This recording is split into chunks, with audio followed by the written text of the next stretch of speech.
ሳሪ አንቺን ሁለተኛ ላይሽ አልፈልግም። የማይሆን ነገር ውስጥ ከተሽኝ ነበር። እኔ ስጣፈንታዬን አግኝቻለሁ። ለአንቺ እግዚአብሔር ይሁንሽ።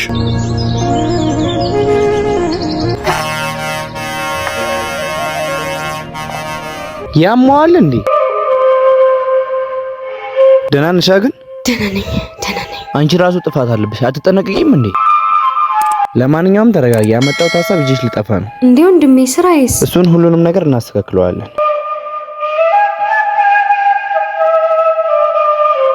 አሁን ሂድና ለኤደን ያለውን ነገር በሙሉ ነገራት። አብራችሁ መሆን አለባችሁ። አዎ ግድ ነው። 15 ቀን ፊልድ ለውጣ ነውና ስመለስ ራሴ አግኝቼ እነግራታለሁ። አብሬያት ሆናለሁ፣ አገባታለሁ። በቤተሰቦቻችን ጨክነን ጥለናቸው ልንጠፋ ነው? እነሱም ጨክነው ለማታውቂ ሰው ሊድሩሽ ነው። ምን ይገርማል? ነይ አሁን እንሂድ።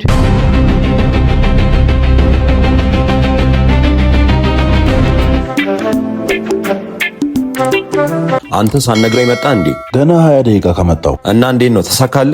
አዎ እንግዲህ ያኛው ተሳክቷል። አሁን የኤደን ጉዳይ ነው የቀረው። ሄጄ አወራታለሁኝ። እስኪ በጣም አሪፍ ይቅናክ። እንግዲህ ያለውን ነገር አሳውቃለሁ።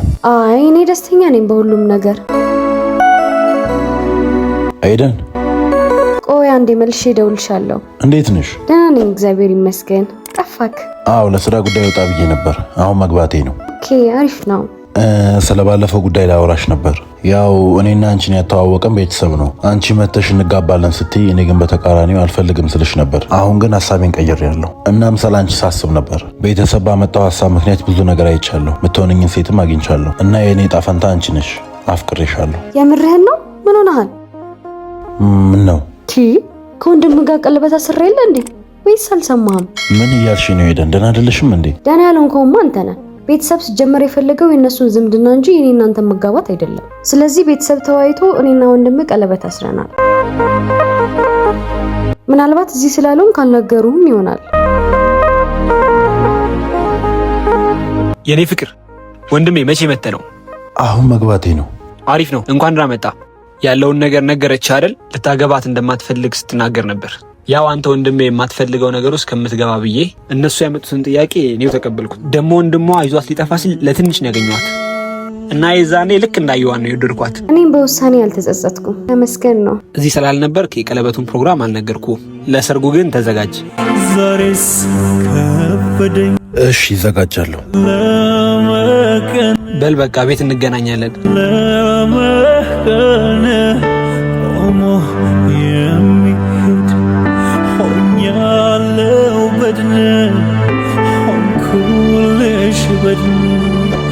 እንዴት ልቀበል? እንዴትስ ልልመደው?